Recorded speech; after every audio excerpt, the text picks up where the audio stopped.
Bem, amigos do Bola Presa, estamos de volta com mais um resumo da rodada. Eu sou o Denis. E eu sou o Danilo. Hoje um resumo duplo para falar dos jogos do sábado e do domingo, porque ontem domingo a gente se deu folga. Boa, a gente tinha um jogo só pra falar. Resolvemos fazer esse resumão aí do fim de semana. A gente tinha combinado no fim do último vídeo que se o jogo não fosse espetacular, a gente não ia aparecer aqui no domingo. E o Clippers ganhou com alguma folga do Utah Jazz. Não foi nada histórico, nada revolucionário. Dá pra falar na segunda-feira. Boa, nada que não pudesse esperar um pouquinho. E se você ficou bravo, mandou mensagem pra gente, comentou todo louco, quer dizer que você não assiste nossos vídeos até o fim. Parou de ver o outro antes, não viu esse aviso, estou com vergonha de você. Tem que ir até o último segundo pra mostrar o seu comprometimento com o trabalho do Bola Presa. É o mínimo que eu espero. Ou outra opção, assine o Bola Presa. Boa. O link tá aqui, você ganha conteúdo exclusivo e eu te perdoo. A gente perdoa porque você mantém o Bola Presa existindo e olha, não só você está perdoado, como você ganha muito conteúdo exclusivo, um monte de textos, vídeos, podcasts especiais. É coisa que a gente produziu por anos para os nossos assinantes, tem coisa nova toda semana. Bom, então vamos falar dos jogos. Na hora de decidir qual jogo a gente ia falar, se é o primeiro que aconteceu no sábado, se é a eliminação do Nuggets, escolhi Brooklyn Nets e Milwaukee Bucks, que... Meu Deus, a reviravolta. Pois é.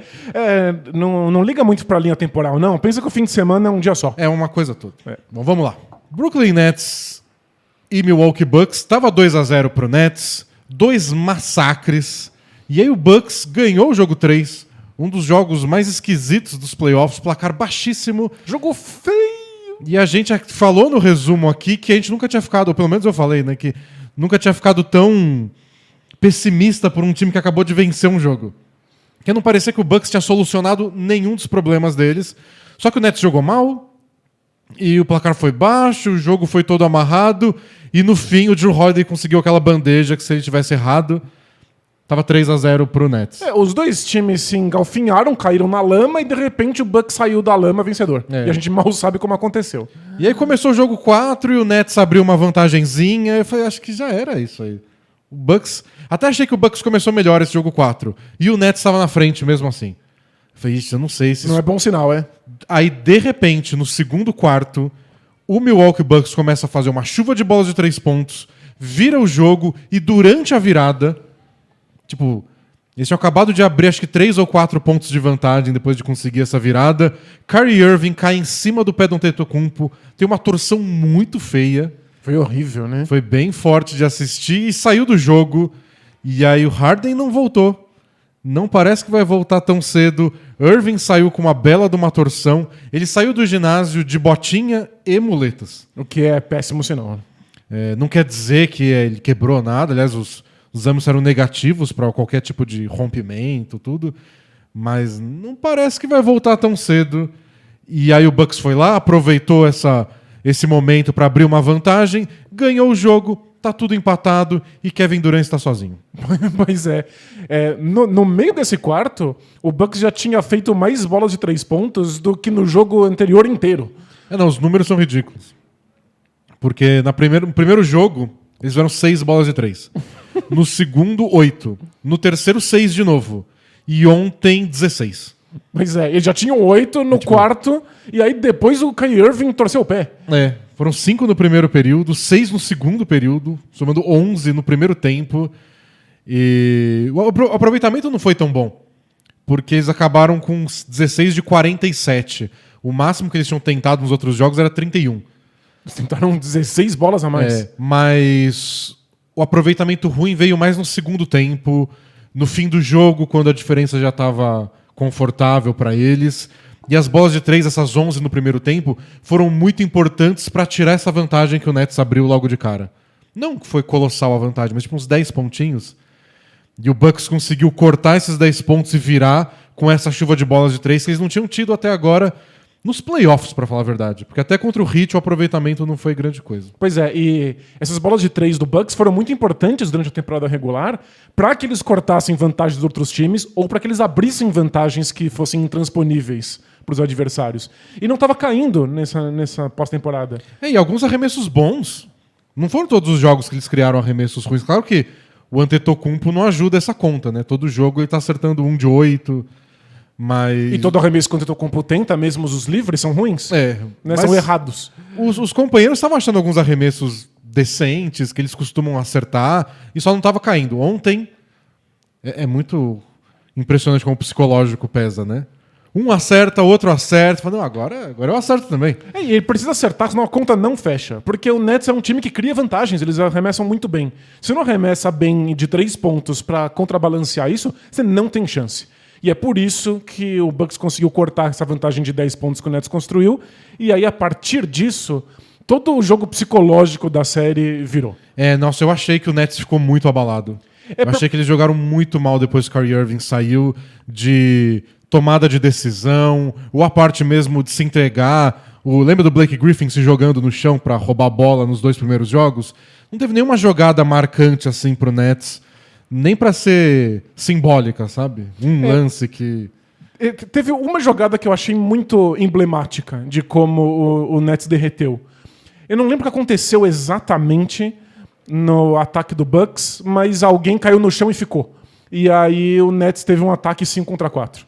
E esse ataque resultou no Blake Griffin completamente livre na linha de 3 pontos. Ele tocou a bola pro Durant, que estava marcado. Aí o Durant olhou pro Blake Griffin e falou: o que você está fazendo? Devolveu a bola pro Blake Griffin. Ele mesmo assim não arremessou, não atacou a cesta, esperou voltar o defensor e aí o Nets teve um ataque de meia quadra contra 5 defensores normalmente. O Blake Griffin, que estava acertando aquelas bolas malucas, bolas de 3 pontos, enterrando. Várias vezes. Em 2021, não teve confiança para dar um arremesso completamente livre depois que o Kyrie Irving estava lesionado. E depois que o Kyrie Irving saiu, quem entrou no lugar dele e jogou a maior parte do tempo foi o Mike James. E o Mike James teve outro lance simbólico, que foi aquele contra-ataque 2 contra 1, que ele estava livre, era só fazer a bandeja, e foi lançar uma ponte aérea pro Blake Griffin. Só que o Middleton, que era o único que estava marcando os dois, só botou o corpo no Blake Griffin e roubou a bola. Foi muito simples, né? Tipo, era o Mike James ter feito uma bandeja de treino, ele ficou naquela ânsia, o que eu faço? Aí achou que o Middleton ia pra cima dele, ele ia mandar a ponte aérea. Decisões erradas atrás de decisões erradas. Kevin Durant muito frustrado. Muito. Visivelmente frustrado, né? Olhando pra arbitragem, querendo falta toda hora. E o Bucks fez a parte dele, que é o PJ Tucker marcar o Kevin Durant do jeito mais físico possível. Ele sabe incomodar, ele sabe atrapalhar o Durant. No jogo 1 isso resultou... O jogo 1 ou o jogo 2, não lembro agora. Ele fez 2 faltas em 2 minutos. Acontece às vezes. É um risco que você corre. Ontem ele ficou no limite o tempo todo, a arbitragem aceitou, e no fim da partida o Steve Nash até falou que ele achou que estava bem próximo de ser uma fisicalidade, se essa palavra existe, que não tem a ver com basquete. Eram movimentos que não são do basquete, o tanto de toque e empurrão e puxada que o PJ Tucker estava fazendo com o Kevin Durant. É que o Bucks não tem outra opção. O PJ Tucker não tem outro jeito de marcar o Durant. É isso ou nada. Então, se a arbitragem marcar, paciência. Ele tem que tentar. E eu trouxe um vídeo pra gente ver um pouco disso, que eu achei que foram 2 coisas bem importantes que decidiram essas, além das bolas de 3, outras 2 coisas que decidiram esse jogo. Uma foi a marcação do Durant, já que o ataque virou só ele. Né? Boa, vamos ver. Então a gente tá aqui no começo do jogo. O Kevin Durant tem um aproveitamento bem ruim nos arremessos, foi 9 de 25. Contra o PJ Tucker, ele acertou 3 dos 12 que ele tentou sendo marcado pelo PJ Tucker. Uau. O primeiro foi esse aqui, os primeiros pontos do jogo. Então foi logo de cara, PJ Tucker já bem grudado. Marcando pela frente. O plano de jogo tá aqui, que a gente vai ver ao longo da partida, ele tentando negar a bola ao Kevin Durant, marcando pela frente. O passe vai por cima, o Brook Lopes tá lá pra cobertura, o PJ Tucker chega, contesta, mas ele acerta porque ele é o Kevin Durant. A ideia é, se você tenta negar a bola pro Kevin Durant, alguém tem que estar na cobertura. Em geral foi o Brook Lopes, às vezes o Drew Holiday. Aqui um corta-luz duplo para tirar o PJ Tucker do Kevin Durant. E um pequeno ajuste que a gente já tinha visto um pouco no jogo passado, que é o Brook Lopes saindo um pouco mais do garrafão do que ele está acostumado. Nessa incrível posição de vou sentar num banquinho muito baixo. Não que o Kevin Durant não possa subir e arremessar agora, mas pelo menos não dá aquele arremesso de meia distância com o tapete vermelho que eles estavam dando nos 2 primeiros jogos. Aí o PJ Tucker se recupera. Mas sinceramente, PJ Tucker...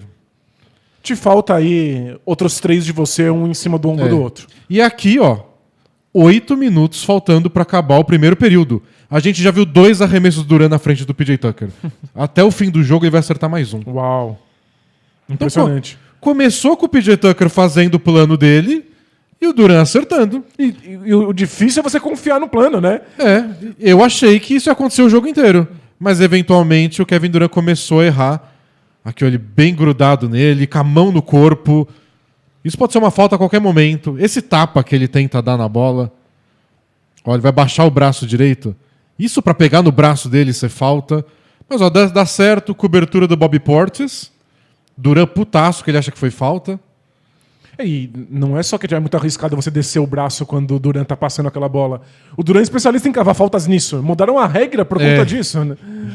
E aqui o Durant pedindo falta de novo. Ele ficando frustrado já mesmo com o Nets na frente. Mas olha como o PJ Tucker dá o fundo, aí ele vai pra cobertura pra ele mesmo fechar o que ele abriu. E aí ele não tem o Antetokounmpo na cobertura. E o Durant putaço. Aí aqui já é no segundo tempo. E aqui a gente não tem o Kyrie Irving mais. E a gente vê que começa a acontecer umas coisas do tipo... A bola não chega no Durant e quem tá com a bola é o Jeff Green, que tá jogando pela primeira vez na série aí, que tava machucado. Bem-vindo de volta, Jeff Green. E aí o Durant cai, é um turnover. Essa jogada foi muito triste. E aí vira contra-ataque pro Bucks, que venceu o duelo dos contra-ataques 20-6. É o jogo que eles mais marcaram pontos de contra-ataque na série. E que faz toda a diferença. O Bucks é outro time fazendo contra-ataque. O Antetokounmpo é outro jogador no contra-ataque. Ele é um gênio no contra-ataque, né? E aqui de novo, ó. PJ Tucker não quer deixar a bola chegar no Durant. E o Jeff Green tá aqui. E se eu não passo pro Durant, eu passo pra quem? Pro Bruce Brown, pro Claxton, o Joe Harris, que teve outro jogo congelante de 3 pontos. E o Jeff Green vai o quê? Vai bater ele mesmo contra o Antetokounmpo? E ele tenta um passe picado, porque aqui o Durant passou nas costas dele, o Pat Connaughton rouba a bola e vai virar mais um contra-ataque. Lembrei aquela jogada que eu falei do 5 contra 4, foi quando o Covington tomou a porrada no olho e ficou sentado no chão sangrando. Foi uma bandeja no Antetokounmpo também. Foi. A ponte aérea pro Antetokounmpo e ele tomou uma cotovelada do Joe Harris. E o Blake Griffin não arremessou mesmo assim. E aí eu separei outros lances aqui pra mostrar como mesmo assim o Durant poderia só ter jogado melhor. Porque aqui, ó, de novo o PJ Tucker de volta no primeiro tempo tentando negar a bola pra ele. Só que não tem nem cobertura. A cobertura é do Covington. Do Connaughton. Do Connaughton. E ele toma o toco do Pat Connaughton. Eu não costumo ver isso aqui. É uma jogada que o Durant normalmente finalizaria com uma enterrada e seria a sexta. É esquisito mesmo. E outros lances que o Kevin Durant conseguiu arremessos que, tipo, ficou no bloqueio. Essa o Brook Lopes nem subiu. Essa aqui no fim do segundo quarto, crossover. Ganhou muito espaço. Dava pra ter feito. Então não é que, tipo, também toda a posse de bola foi perfeita do PJ Tucker. Ó, o Brook Lopes mais em cima que o normal de novo. Mas espaço suficiente. Equilibrado, espaço suficiente. Muitos desses arremessos foram bem fazíveis pro Durant. O Durant foi bem atrapalhado, mas não dá pra atrapalhar o jogo inteiro. Mas pelo menos você tira o ritmo do jogador, né? Em nenhum momento o Durant tava acertando um monte de bolas em sequência. E aí você soma isso com ele ser o único jogador. A defesa pode olhar só pra ele, né? E a gente viu também lances assim, é o último desse vídeo, do Durant só batendo cabeça. Tipo, empurrando, né? Ele não conseguiu uma vantagem clara sobre o Middleton nessa primeira finta.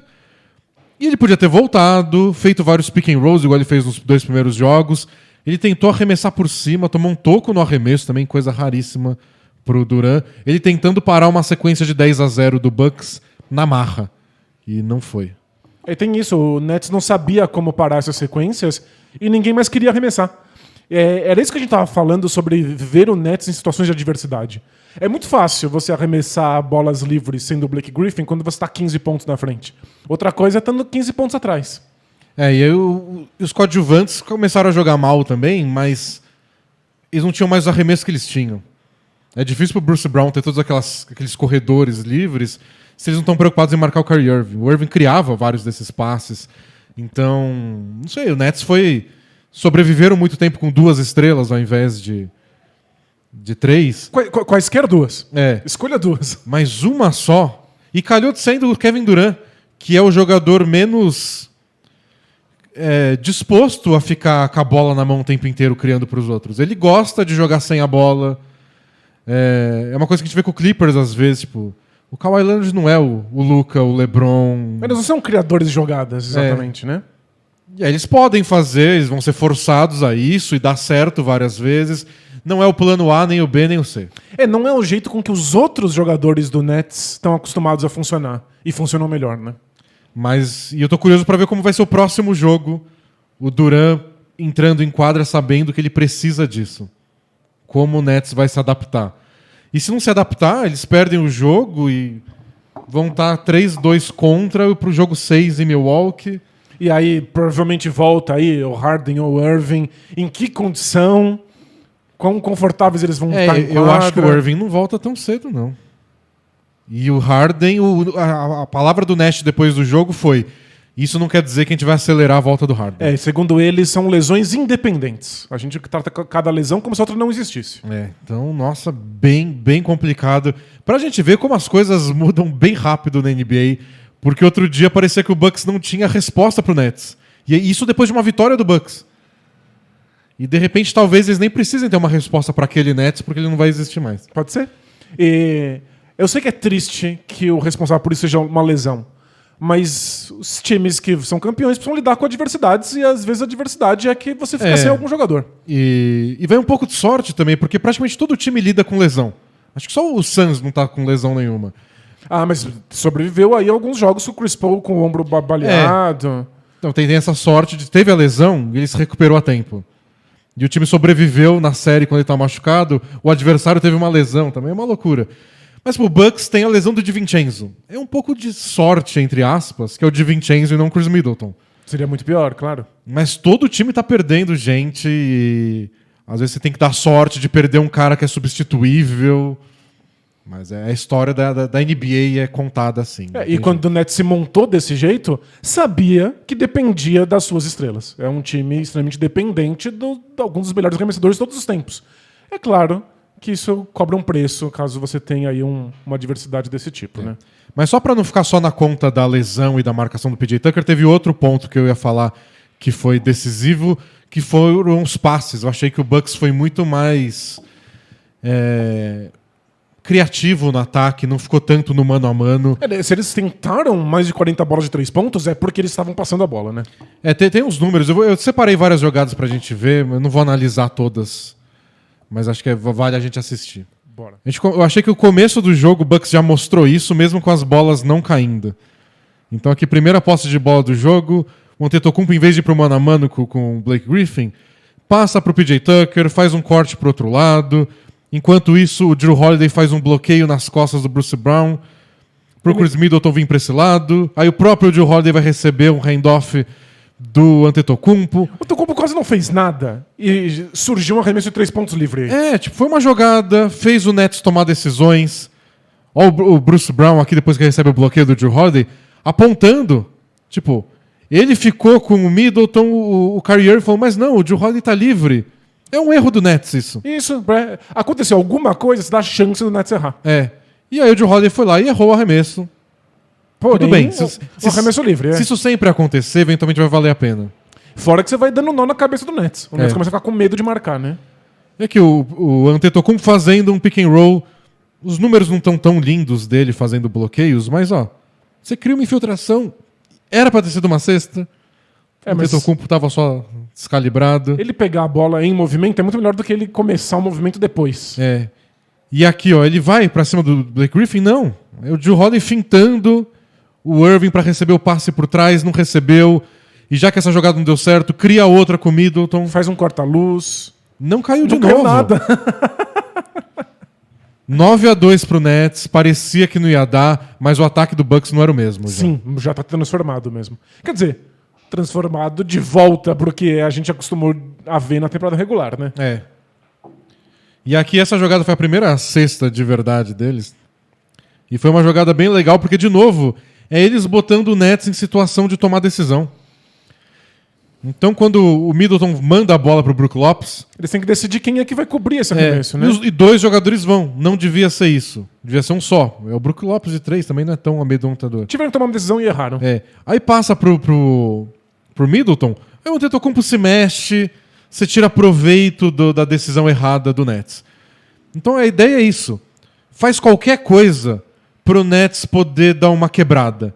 E quando der uma quebrada, você faz eles pagarem o preço. E aí começou a cair a bola, hein? Aí aqui é tipo, você faz a coisa certa e as bolas têm que cair. Aí é que a gente lembra de finalmente acertando as bolas de 3 pontos. Boa. Mas já são arremessos diferentes do que eles estavam tentando na série. E uns números bem legais. O Bucks estava com o maior número de jogadas de mano a mano nos playoffs da NBA em muito tempo. Tipo, eles tinham 2,7 passes por posse de bola de média nessa série. Nossa, é muito pouco. E os únicos era o time com maior número desde que a gente começou a contar passes por jogo na NBA em 2013 e 14. Os únicos times que têm números próximos, mais atrás deles, é o Rockets de 2019, o Thunder de 2016, 17, 18 e 19 e o Rockets de 2018. Eram times que não passavam a bola. Eram times que jogadas de isolação com o Westbrook e com o Harden. Só isso. É esse tipo de comparação. Só que o Bucks não era esse time. Na temporada regular, não. Era um time que girava a bola e conseguia bolas de 3. E aí ontem eles deram 245 passes no jogo. No jogo anterior, o que eles ganharam, eles deram 196. É tipo 50 passes a mais para um time que estava dando 2 passes por posse de bola. Por isso que teve tanta bola de 3. E eu queria trazer esses lances até para mostrar que não precisa dar tantos passes para uma posse de bola ser boa. Esse aqui tem um passe. Mas já criou algum espaço e o Drew Holiday tem como trabalhar, né? Mas são 2 ações diferentes. É a primeira ação do Antetokounmpo atacando, aí ele vê o paredão e cria uma segunda ação. Que é a infiltração do Drew Holiday, que percebe a vantagem sobre o Mike James e finaliza. É um passe, mas são 2 ações diferentes. Esse aqui tem mais, um passe, outro passe, faz o Nets errar. Não precisava contestar o Brook Lopes desse jeito. Aí cria mais um, e outra aí, infiltração. E aí infiltração e passe, até que você tem uma infiltração e um arremesso livre. Então a gente começa a ver o Bucks tendo mais movimentação. E aqui as coisas começam a dar certo, né? Você tá na frente, você tá 12 pontos na frente, a gente vê essas jogadas que a gente não viu nunca nos outros jogos. E aí era Jeff Green tendo que decidir como ele marca um Antetokounmpo. E aí contra-ataque, 20 pontos de contra-ataque. E aí o Bucks é muito bom de contra-ataque. Aí já era. Então achei que essas foram as histórias da partida, bolas de 3, a marcação do PJ Tucker, os passes do Bucks, mais a lesão do Kyrie Irving. Claro, né? A lesão de jogador essencial para um time que foi montado ao redor de estrelas. Mas, mesmo antes da lesão, não era o mesmo Bucks dos outros jogos dessa série. É que a gente não sabe se seria o bastante. Com o Kyrie Irving bem, jogando e jogando bem. No começo do jogo não estava sendo. Não vamos saber. Vamos pro próximo jogo? Boa, vamos falar do Jazz e Clippers? Vamos voltar ao passado, sábado à noite. O que você estava fazendo sábado à noite? Espero que não na balada. Espero que você esteja assistindo Jazz e Clippers. Jazz e Clippers. O Clippers está tentando repetir a série contra o Mavs, né? Eles estão tentando simular o máximo possível, né? Estão fazendo aí um fanfic para ser igualzinho. Eles perderam os 2 primeiros jogos. O jogo 3 eles começaram atrás, mas eles tomaram cuidado. 8-0 tá bom. Não vamos deixar ficar 30-11 igual o Mavs fez, porque vai que... Aí o Jazz abriu 8-0, aí o Tyronn Lue pediu tempo e depois eles começaram a jogar de verdade. Então, é tão triste. Você começa o jogo super empolgado, você toma 8-0, seu técnico pede um tempo. Nossa, a sensação de fracasso é muito grande, né? É porque parece que, tipo, sabe tudo que a gente discutiu nos últimos dias? Deu errado. Deu errado. Sabe todo o nosso plano? Lixo. Começa de novo. Mas depois disso o Clippers jogou muito bem, marcou o Donovan Mitchell bem, o Paul George teve uma atuação espetacular. Como? No jogo 3 contra o Dallas. Pois é. E o Kawhi tentou marcar o Mitchell a maior parte do tempo. E eles encontraram maneiras de que o Mitchell pudesse ficar sendo marcado pelo Kawhi, porque não é fácil. Tentaram dobrar o Donovan Mitchell mais vezes em situações bem mais inteligentes que nos jogos passados. Porque igual contra o Dallas. Tipo, Clippers, vocês não sabem dobrar direito, é o que parece. Por que vocês estão dobrando tão mal no Doncic? E aí, ao longo da série, eles começaram a dobrar melhor. Não que sempre dê certo, mas não fica entregando bola de graça o tempo inteiro. Ontem foi igualzinho. Ontem não, sábado. Foi igualzinho. Começaram a dobrar melhor o Mitchell, evitar que ele recebesse a bola, que eu acho até mais importante que as dobras. Que foi o que de fato funcionou contra o Doncic. É. Lá no final da série, eles já estavam tentando impedir os passes de chegarem no Doncic. E tipo, tá bom, era tudo isso que vocês já apanharam na outra série e agora demoram 3 jogos pra fazer. Se eu torcesse pro Clippers, não sou esse tipo de pessoa, eu ficaria putaço. Putaço. Vocês não aprenderam nada. Ou aprenderam, mas aprenderam que tem que levar ao mesmo tempo que vocês levaram pra aprender na série anterior, né? E, por exemplo, o Donovan Mitchell jogou bem. Ele fez 30 pontos de novo, só que a primeira cesta dele veio no mais ou menos na metade do segundo quarto. O Clippers já estava na frente, o Mitchell já estava incomodado. Eles conseguiram atrasar muito o Mitchell. Ele foi se adaptando ao longo do jogo, porque igual o Doncic, igual o Kawhi, são grandes estrelas. O Donovan Mitchell já tá nesse nível. É. Né? Ele é imparável. O quanto você consegue atrapalhar. Atrapalha, atrasa, né? deixa o primeiro quarto dele sem fazer pontos, foi o primeiro período, desde os playoffs do ano passado. Uau. Primeira vez que ele passa um quarto de playoff sem fazer uma cesta. Foi o bastante pro Clippers passar na frente. Isso, criar uma vantagem e tentar agarrar ela o máximo possível, né? É. Então eu separei uns lances pra gente ver um pouco de como isso aconteceu. Legal. Aqui já na primeira posse de bola do jogo, tradução com essa câmera, não sei se vocês gostaram dessa câmera que a NBA inventou aí. Mas olha o Kawhi marcando o Mitchell na primeira posse de bola, grudado nele quase no meio da quadra. Tipo, você não vai receber a bola. Então, e aí não é só uma questão de o Donovan Mitchell tem a bola, ele vai pedir um corta-luz e vai se livrar do Kawhi. Você está marcando ele grudado quando a bola não está nele. É. Porque a ideia é que a bola não possa chegar para ele poder pedir um corta-luz. Aí o Bogdanovic ataca o Batum, faz a cesta e até ao longo do jogo o Bogdanovic vai acertar mais um arremesso. Ele acertou 2 de 11 e fez esse primeiro com 30 segundos de jogo e depois congelou. E aqui é uma situação especial, né? Porque é lateral, faltando 5 segundos no relógio de posse de bola. Mas olha como o Kawhi tá tipo, ó, você só não vai receber a bola. É. Eu não Você me só importo não com o vai resto. receber a bola. A bola vai pro Royce O'Neal e dá um airball. É mais fácil fazer isso faltando 5 segundos num lateral, mas mostra como o Kawhi estava focado nisso desde o começo do primeiro quarto. E o Royce O'Neal pode acertar o arremesso, mas a ideia é que é melhor ele decidir do que o Kawhi. É. Do que o Mitchell. Donovan Mitchell. É. E aqui, ó, de novo, dobra Morris e Kawhi perseguindo ele até o meio da quadra. Aí o Jazz roda a bola. Mas, ó, se você não dá o primeiro arremesso livre, Dificilmente você vai ter outra oportunidade É. tão boa quanto. e aí a bola não volta no Mitchell e é o Bogdanovic de novo infiltrando. É, bom, era fazível, né? Eles tiraram a bola do Donovan Mitchell e a bola não voltou pra ele. O Kawhi, muito físico. E agora uma boa dobra, depois que o Donovan Mitchell já tinha tentado bater o Kawhi. E faltando 4 segundos e meio no relógio de 24. Isso. Se o Mitchell se livra da bola, que é o que acontece, você tem pouquíssimo tempo pra arremessar. Foi um bom passe, né? Foi um ótimo passe. Mas faltando 1 segundo e meio, o Bogdanovic meio que Ele acelera a mecânica. acelera a mecânica e dá um airball. Então foi uma boa dobra, feita no momento certo, pelos jogadores certos. É o Paul George e o Kawhi. E o Paul George cancelou a linha de passe pro O'Neal. Então, que era o passe mais fácil pro Donovan Mitchell. Tipo, vai dificultando. Os arremessos, alguns vão sair, mas ó.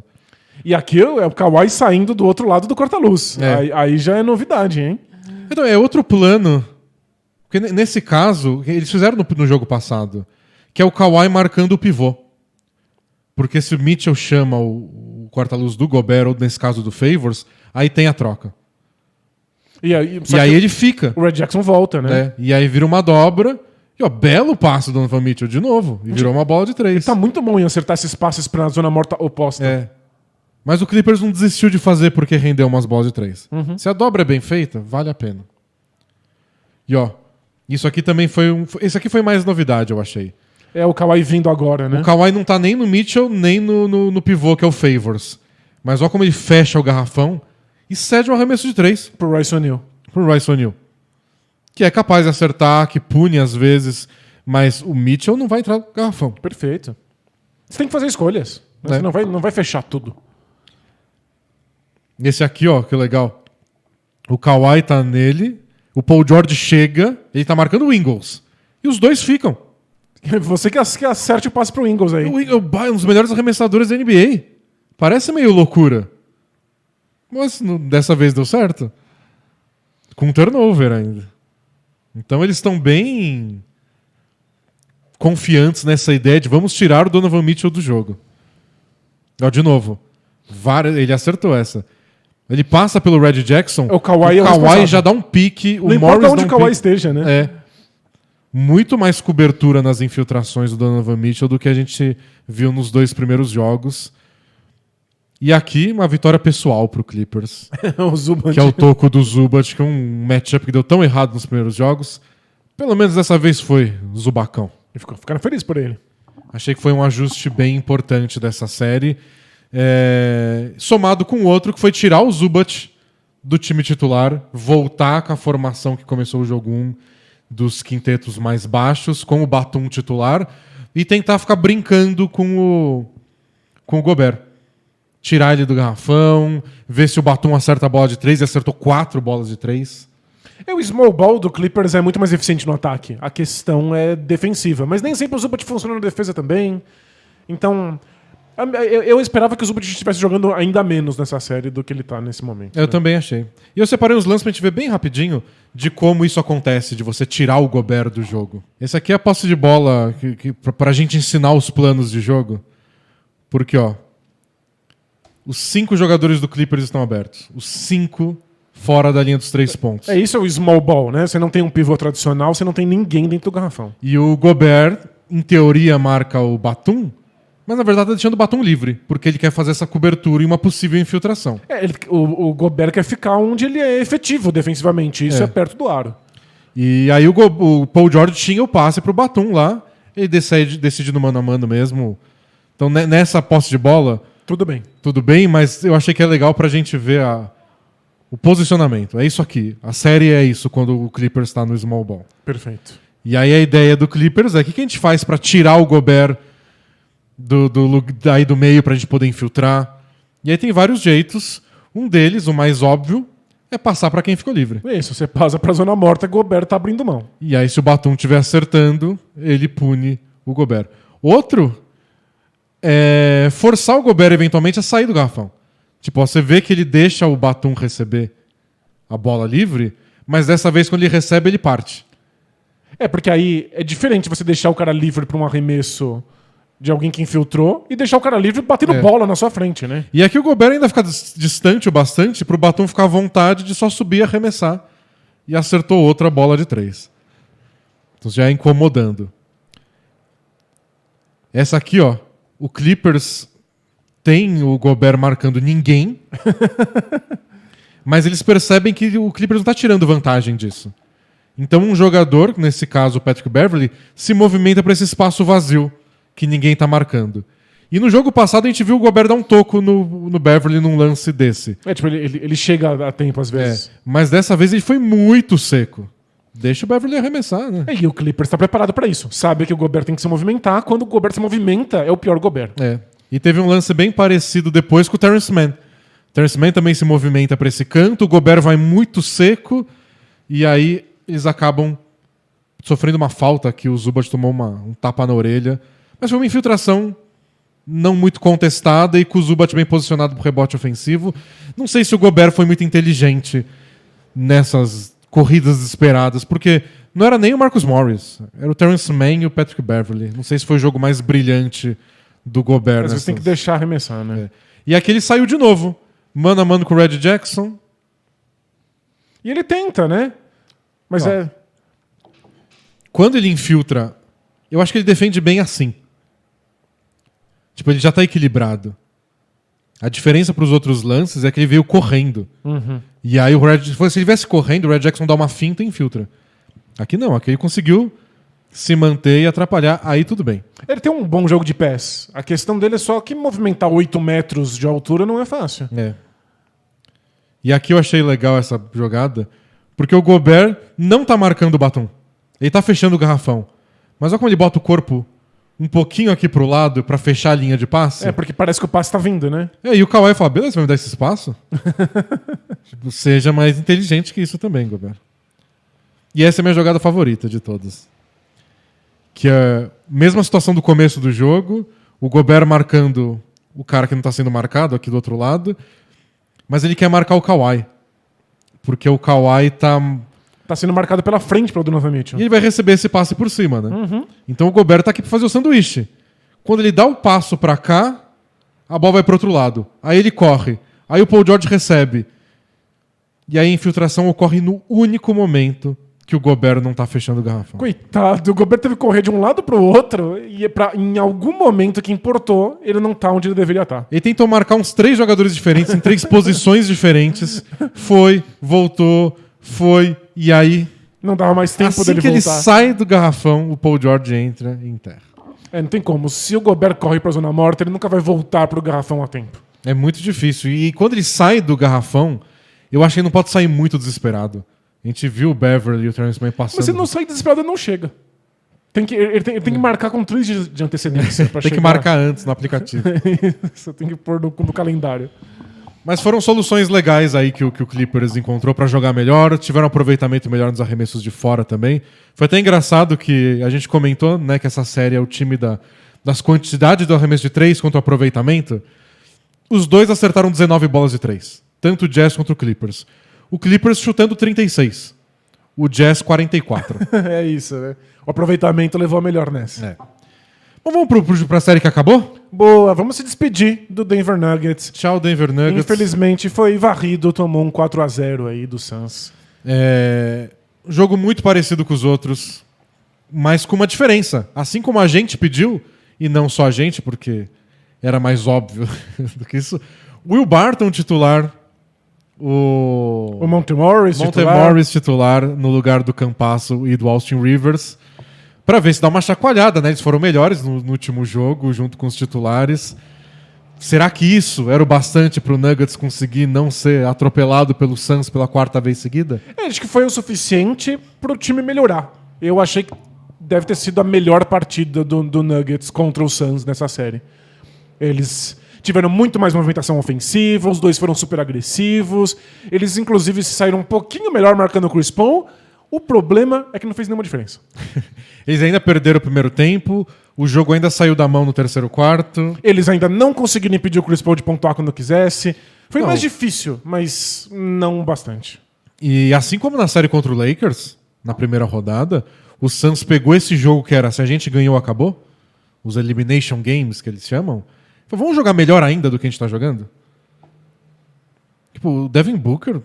Foi espetacular. Nossa, e o Chris Paul praticamente não errou arremesso. Foi isso. Eles comentaram na coletiva de imprensa no final que o Devin Booker parecia imparável, mas o Chris Paul não errava.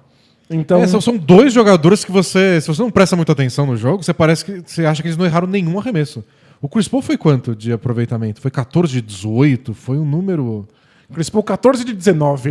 Ele acertou 74% dos arremessos que ele tentou. Fora 9 lances livres.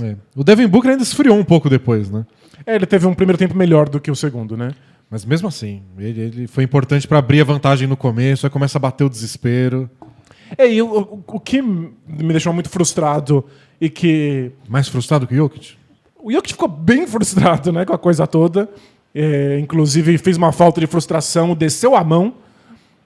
Tentou ali roubar uma bola. Ele falou, né, abertamente, que o que ele quis era fazer uma falta dura pra ver se mudava a energia do time. Pra quem aí tá tentando defender o Jokic falando que ele tentou roubar a bola, ele tentou fazer uma falta. É que ele acertou a bola e o nariz do adversário. Ele queria fazer uma falta que ele pudesse argumentar que estava tentando roubar a bola. Isso, que ele mirou a bola. Mas quando você acerta a cabeça... Eu até fiquei surpreso que depois eu abri o Twitter e tinha muita gente falando, nossa... Eu achei que era uma flagrante 1, só não uma flagrante 2. Acertou um soco na cara do maluco, mano. É que a ideia NBA expulsa por menos. A ideia do flagrante 1 é que foi contato desnecessário. Tipo, você estava tentando fazer uma defesa e desnecessariamente você pôs mais força ou você colocou no lugar errado. A flagrante 2, em geral, tende a lidar com intenção. Você quis dar uma pancada. Mas tipo, o Cameron Payne pegou a bola... O Jokic já levantou o braço, assim. Não, tipo, toda a cena, antes da pancada, a cena em câmera lenta, o Jokic se preparando, parece que vai vir uma explosão nuclear. Assim. Mas parece que ele vai obliterar alguém da existência. Não, foi claramente intencional. E o que não foi intencional foi acertar a cara. Isso, Mas dar uma paulada foi intencional. Ele quis fazer uma falta muito forte e pegou no rosto. Em alguns ângulos não dá pra ver que pegou na cara. No primeiro ângulo eu achei que o Cameron Payne tava Flopando, né? flopando. Depois, não, beleza, entendi. E é um ângulo perigoso, dá pra quebrar nariz. Então, o Jokic ficou muito frustrado. Ele achou que tinha sofrido uma falta no lance. O jogo tava frustrante em geral. Porque o Nuggets jogou bem, como você falou, e toda vez que eles chegavam perto, o Suns tinha uma resposta. Então, Você não conseguia empatar o jogo, você não conseguia virar. A diferença caía de 12-6, aí o Suns ia lá, meia distância do Chris Paul, E era ponte isso- aérea pro DeAndre Ayton. Meu Deus. Não tem resposta pra isso. E era isso que eu ia falar, que eu fiquei muito frustrado. É que não importa o que o Nuggets tenha feito, o Chris Paul deu exatamente os mesmos arremessos que ele deu a série inteira. Lembra que eu fiz uma sequência, um vídeo, pra gente ficar vendo o Chris Paul arremessar do mesmo cantinho ali, do mesmo cotovelo do garrafão? Eu tenho outro. Aí. Pena que não dá pra pegar de todos os jogos, né? Fazer quiz. Eu separei pra gente ver os arremessos do Chris Paul. Olha, dá pra ser mais fácil do que isso? Pro Chris Paul, não. É um corta-luz, o Jokic faz um drop, ele vai lá e arremessa de meia distância. E o Jokic não fez tanto drop na temporada. Mas... É exatamente a mesma jogada, mas agora, olha como o Will Barton marcando, né? Ele deu algum trabalho, ele conseguiu chegar na frente. É o mesmo arremesso. O mais desesperador é que muitos são bem contestados. Mas depois do jogo, você falou do drop, é legal porque Parece o mesmo arremesso. Esse ele errou até. é um dos raros 5 arremessos que ele errou. Mas o Chris Paul foi perguntado pra ele depois do jogo sobre os arremessos de meia distância. E ele falou, quando a NBA começou a usar muito o drop, eu resolvi treinar ainda mais, me especializar ainda mais no arremesso de meia distância, que ele sempre foi bom. E a gente tem um podcast sobre isso, aliás, aberto pra todo mundo, sobre como o drop não estava dando tão certo nessa temporada como nos anos anteriores. E não sei porque você botou tanto replay aí, Danilo. São idênticas. Ó, essa o Jokic foi marcar no contestado. Aí é né? maldade já. Aí é só maldade. Mas esse o Jokic foi obrigado a sair. No terceiro quarto, que é quando o Nuggets chegou mais perto. Não, olha isso. É exatamente igual nos arremessos do terceiro quarto do jogo anterior. E é sempre, né, com esse bloqueio duplo. Ó, ele parece que ele tem um imã que suga ele pra esse canto do garrafão. Mas aqui eu acho que o Nuggets teria que fazer mais ajustes. Por exemplo, o corta-luz duplo já tá feito aqui. Você sabe que é essa jogada. O Michael Porter não pode ficar aqui parado. É o Chris Paul, você já sabe que é essa jogada. Não importa o que aconteça. Porque o Jokic não só não tem muito efeito quando ele sai, como você tá cedendo a ponte aérea pro Ayton, o Gordon não pode ajudar se não é um passe pro Devin Booker. O Porter tem que fazer alguma coisa aqui. Ele tem que passar já por baixo aqui do corta-luz do Ayton e encontrar o Chris Paul. Não, sério, se eu fosse o Nuggets, eu sentava alguém nesse cotovelo aí do garrafão, que é onde o Chris Paul quer arremessar. Você vai dar um arremesso livre, mas é em outro lugar da quadra. Não vai ser desse. Deixa uma goteira cair aí. Isso, cava um buraco. Porque parece que ele vai justamente pra lá o tempo todo. Parece o Tim Duncan no logo do Spurs, que ele arremessava usando a tabela. Você sabe o que vai acontecer. Mas você vê que o Chris Paul começou a jogada do outro lado. Tinha um caminho pra ser do outro lado, ele vai pra lá. Ele descobriu um bug no jogo, né? Ele descobriu que os programadores não se tocaram de que se você arremessar desse cantinho aqui, nunca erra. E o Michael Porter tá fazendo o quê, né? Ele vê o Chris Paul chegando lá e nem contesta. Não, ele ficou perdidaço no jogo ontem. Coitado. Mas, essa aqui o Michael Porter tentou se antecipar. Ó, ele vai aqui! E o Chris Paul vai pro outro lado. Mas como? Era só ir pro mesmo canto, né? Se ele vai se antecipar, se antecipa pra aquele cotovelo, por gentileza. E ele dá uma fintinha de street ball ainda, o Chris Paul. O Finch vai dar o passe. E você vê que o ajuste do Nuggets, nesse terceiro quarto, foi põe o Aaron Gordon pra marcar o Chris Paul. Como se adiantasse qualquer coisa quem você escolhe. Ó, tem um corta-luz. Os corta-luz são bem feitos, né? Aliás, parabéns pro DeAndre Ayton. Essa foi pra zona morta. É muito. Ainda que ele mudou de lugar, essa. Mas é tudo de meia distância. E a gente não tá vendo os outros lances, mas é tudo na tentativa de sequência do Nuggets. O placar não tá absurdo. Não, sempre a mesma diferença em 6, 7 pontos, mas sempre tem uma resposta. Essa jogada é muito legal, né? Porque o Devin Booker parece que ele vai receber. Ele saiu desse lado, foi pra cá, parecia que ele recebeu a bola, ele dá a volta e vai nas costas do McGee. E aí a gente tá vendo o Jokic já saiu pela frustração, e agora é o McGee marcando ele. E olha onde o McGee tá. no ponto que você tem que estar pro Chris Paul não arremessar.